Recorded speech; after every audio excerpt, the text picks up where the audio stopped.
Et nous sommes en demi-finale parce que Milan vient de s'imposer 3-1 à domicile contre l'AS Roma et ça fait plaisir parce qu'on voit enfin un AC Milan qui assure, qui ne souffre pas dans les dernières minutes de se faire remonter.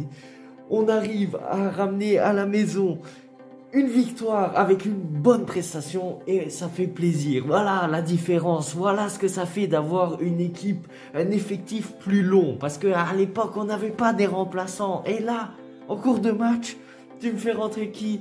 Joao Félix qui te met un but magnifique. Tu fais rentrer Jiménez qui met une belle passe décisive.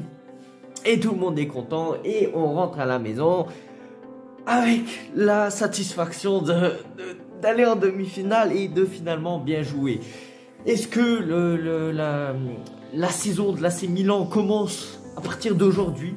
Je l'espère et pour le moment c'est bien parti.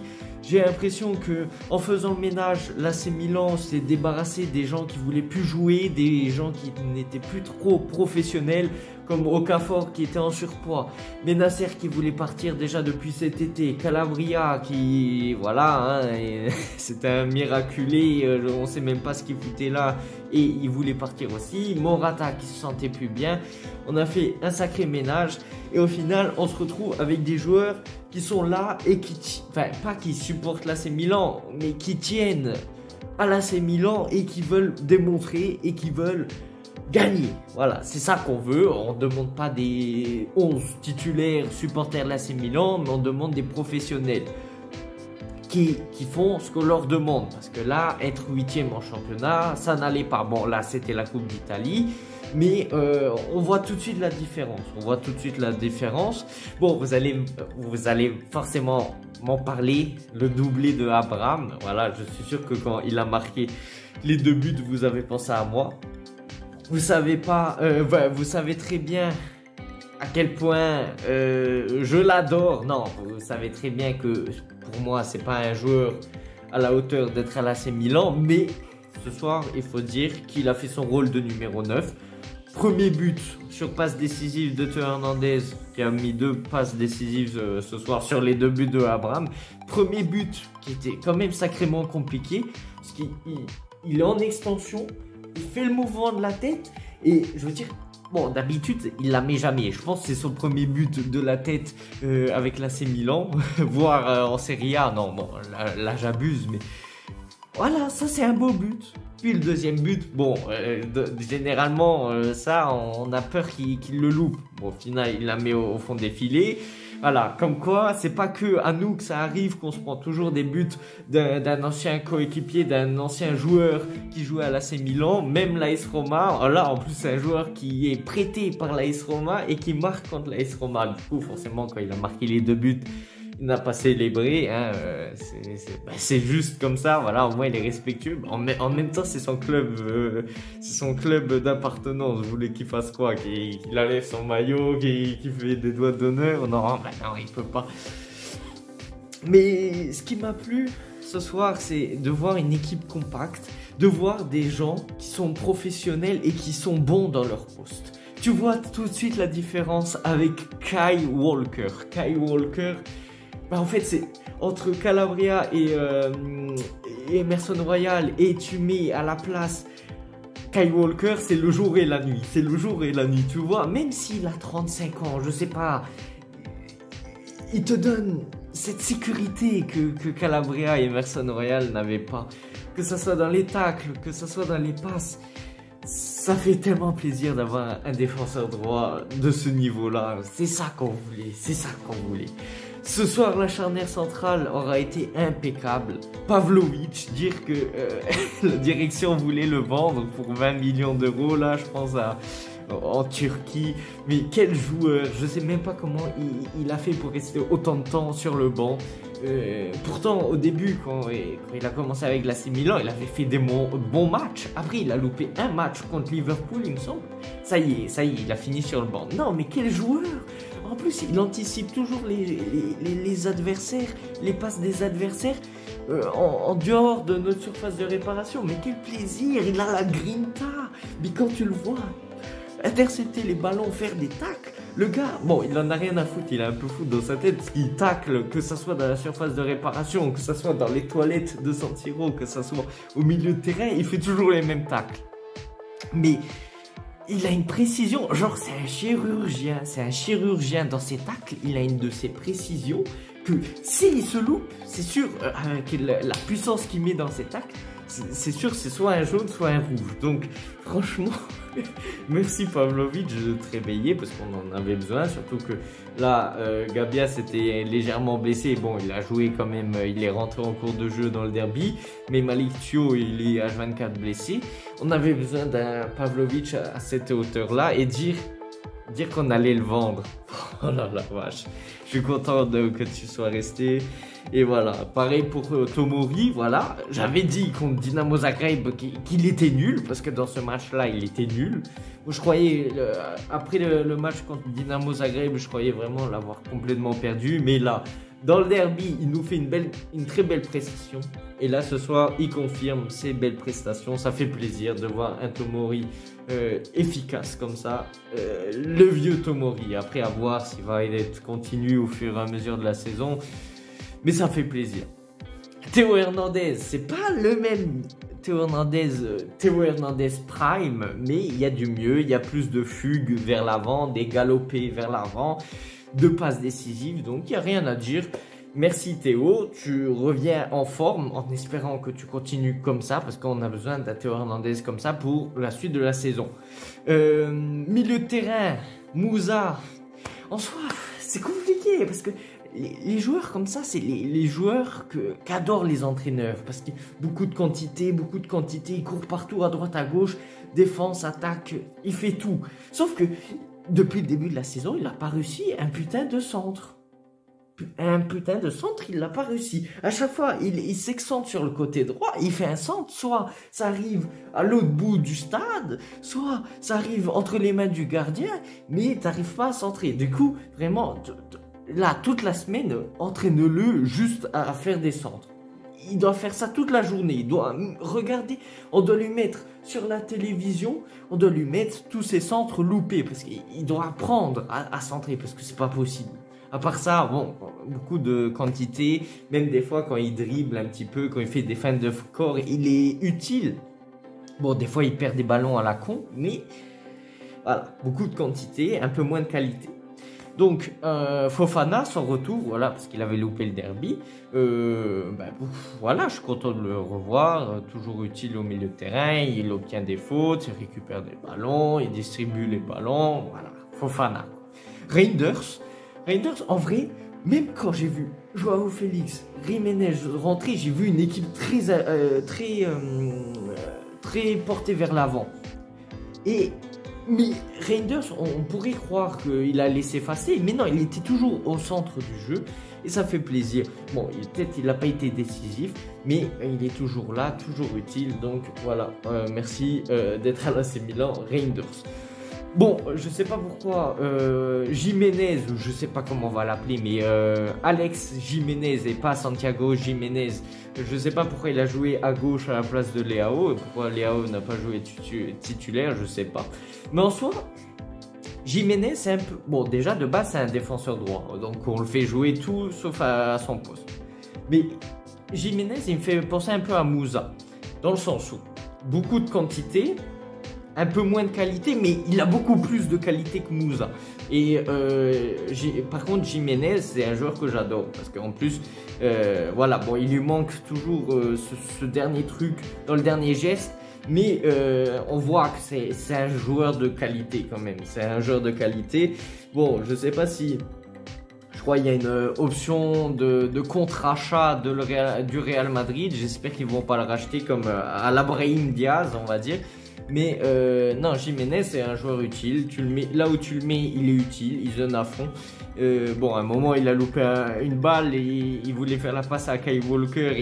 Il l'a mis en touche. Enfin, même pas en touche, en corner, ça serait encore pire. Mais sinon, non, franchement, moi, c'est un joueur que j'aime bien.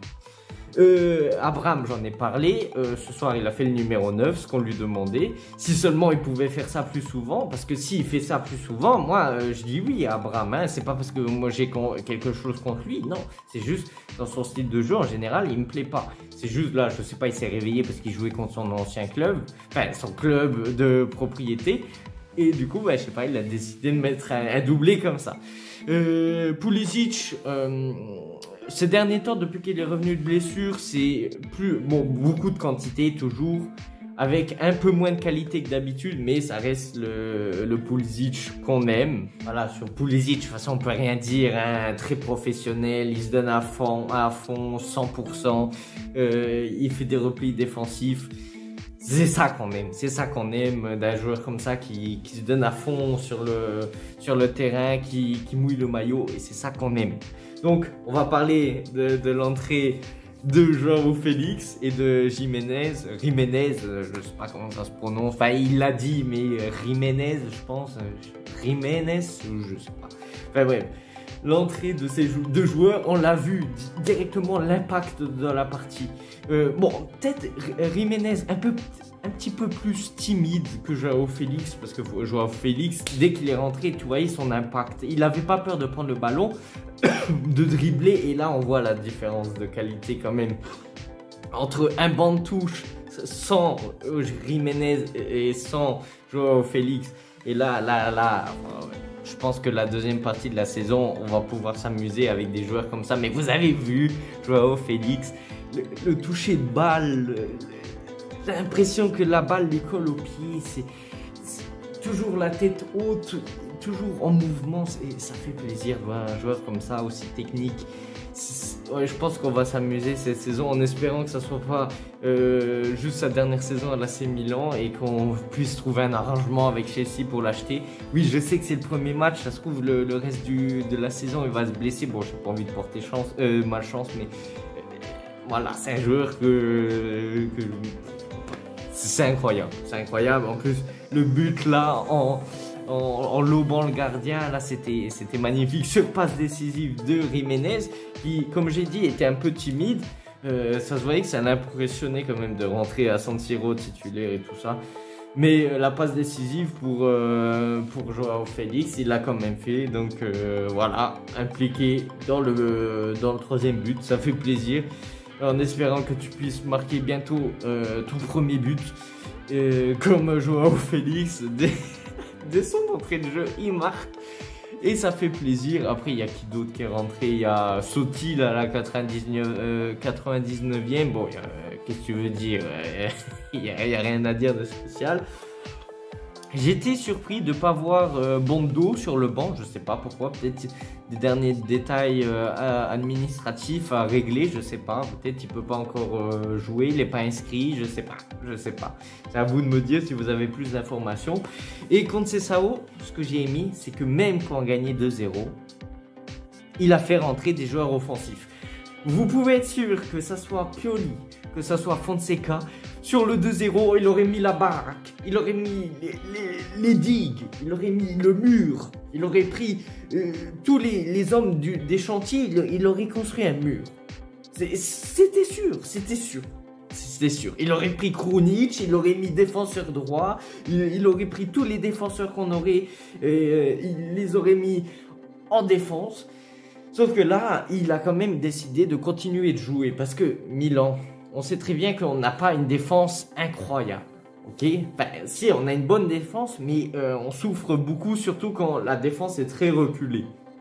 On l'a vu contre l'Inter. Bon, en même temps, contre l'Inter, c'est un peu plus logique. Il restait quoi, 5 minutes. C'est normal que tu fais des choix un peu plus défensifs. En plus, c'est un derby. Mais là, je veux dire, c'était la 60e minute, 70e, on va dire. Il a fait que des choix offensifs. Et c'est ça que j'aime. C'est qu'il n'a pas peur. Il se chie pas dessus en voyant qu'on est en train de... Non, en plus, il y avait quoi, 2-1, je crois. Je sais pas quand on s'est pris le but du 2-1. C'est juste après que Jiménez soit rentré, je pense. Je sais pas. Mais au moins, il s'est pas chié dessus. Il aurait pu faire Catenaccio, là, jouer la défense. Et serrer les fesses jusqu'à la fin du match. Non, il a fait rentrer des joueurs offensifs. Et on les a eu sur contre-attaque. Je sais pas comment on a récupéré le ballon vite fait dans leur moitié de terrain. Mais directement, Jiménez a la balle. Joao Félix à la limite du hors-jeu qui attend le ballon. Pam, il lobe le gardien. D'ailleurs, ce Villar, je sais pas pourquoi, je sais pas si c'est que moi qui ai cette sensation, mais je sais pas, moi c'est pas un gardien qui m'inspire confiance. Moi, à la place des joueurs, enfin pas des joueurs de la AS Roma, des supporters de la AS Roma, je sais pas, je me sentirais pas à l'aise avec un gardien comme ça. Je sais pas, à chaque fois, ça fait combien de fois qu'on l'affronte, je sais pas s'il était déjà là la saison dernière, mais je sais pas, à chaque fois qu'on l'affronte, j'ai l'impression, à tout moment, il peut faire une boulette, je sais pas pourquoi. Bon, tant mieux, hein, il nous a laissé passer 3 buts. Bon, c'est même pas de sa faute, mais je veux dire, voilà, je sais pas, il m'a pas l'air d'être un... Je dis pas que c'est un mauvais gardien, mais je sais pas, il me rassure pas. Bon, tant mieux pour nous, parce qu'on a mis 3 buts, mais voilà, quand c'est Sao, quand tu fais des choix comme ça, tu prouves d'être un top entraîneur. En vrai, quand c'est Sao, il me fait penser un peu au, au Antonio Conte portugais, ce qui est toujours là à râler, jamais être satisfait, parce que voilà, il veut toujours chercher la perfection, même si la perfection ça n'existe pas, parce qu'il n'y a jamais rien qui est parfait, mais au moins il se satisfait pas du peu qu'on a, il veut toujours plus. Déjà sur le mercato, tu vois la différence entre un Pioli et un Fonseca, et du coup Conceição il a des contacts portugais, et c'est lui qui te ramène Joao Félix. C'est le papa footballistique de Joao Félix, et ça fait du bien de voir un entraîneur comme ça qui a des contacts et qui fait venir des joueurs, et c'est ça qu'on veut. Et voilà, le mercato, je pense qu'il va beaucoup nous aider pour la seconde période. Bon, à voir, hein, parce qu'on n'a pas testé encore tous les joueurs à 100%. Bon, là, on a eu la chance de voir, enfin la chance et le talent aussi de voir Joao Félix marquer son premier but à l'AC Milan après, quoi, 10-15 minutes. Après, voilà. Je dis pas que la direction est pardonnée et tout ça. Moi, je suis content du mercato, parce que c'est ça qu'il nous fallait. Mais... la direction a juste rattrapé les erreurs qu'ils ont commis en été. Parce que croyez-moi que si en été, ils n'auraient pas fait des boulettes d'aller chercher des Emerson Royal, de compter sur des joueurs qui en valaient plus la peine, comme Okafor, parce que ben voilà, on l'a très bien vu le résultat. Et voilà, de pas virer Calabria, de compter sur Morata, ben si on avait fait directement les bons choix, ben cet hiver ils n'auraient pas eu besoin d'investir sur le mercato. Mais là ils ont eu peur, pour moi ils ont eu peur. Ils ont peur encore de ne pas finir en Ligue des Champions, parce que eux c'est leur objectif, finir en Ligue des Champions pour avoir des revenus en continu. Et donc là ils ont mis le paquet directement, et en plus c'est pas qu'ils ont investi énormément, ils ont quand même investi 35 millions d'euros pour Jiménez, 10 millions pour Bondo, le reste c'est du prêt. Bon, il y a quand même des prêts payants dans l'histoire, mais en soi, en dégageant Morata qui avait un gros contrat quand même de salaire, ils ont quand même fait des économies en se débarrassant d'Okafor et tout ça, de Ismaël Benasser qui avait quand même des contrats pesants. Et croyez-moi qu'au final, on n'a pas énormément dépensé. Mais moi, je veux pas une direction, un club qui dépense 100 millions d'euros comme ça. Moi, je veux juste qu'ils font même si tu dépenses 0 €, je veux des coûts de mercato, faites des achats de mercato utiles. Pas des Emerson Royal 18 millions d'euros par exemple. Pas des Alvaro Morata, seule pointe, seul numéro 9, 13 millions d'euros. Non. On va voir par la suite si ces achats seront concluants. Après, moi je parle là maintenant, mais ça se trouve le prochain match on le perd. Je ne sais même pas contre qui on joue, mais c'est un exemple. Mais au moins on ne pourra pas leur reprocher de ne pas avoir rectifié leurs erreurs. Parce qu'en soi, ils ont fait des erreurs en été, ils l'ont assumé, Ibrahimovic l'a assumé, et maintenant ils ont rattrapé leurs erreurs. C'était la moindre des choses, parce que tu ne pouvais pas laisser Milan dans cette merde, parce que tu fais les erreurs en été, tu as le mercato hivernal entre temps, tu rattrapes tes erreurs. Et c'est ce qu'ils ont fait, donc là, sur ce coup-là, il n'y a rien à dire. Donc on va voir si on se qualifie en Ligue des Champions, voilà, si on arrive à remonter au championnat. Et la Coupe d'Italie, ben, c'est un objectif, c'est un trophée, il faut aller essayer d'aller le chercher. Voilà, en demi-finale, je ne sais pas contre qui on peut tomber, je crois l'Inter ou quelqu'un d'autre. J'en ai marre des derbies, pour cette saison, je suis saturé, saturé. Bon, sur ce, dites-moi ce que vous en pensez dans les commentaires, on se retrouve pour une prochaine vidéo et je voulais vous remercier aussi pour les 600 abonnés. Sur ce, à la prochaine. Wake up, today's gonna be a good day. Wake up, today's gonna be a good day. Wake up, today's gonna be a good day. Wake up, today's gonna be a good day. Wake up, today's gonna be a good day.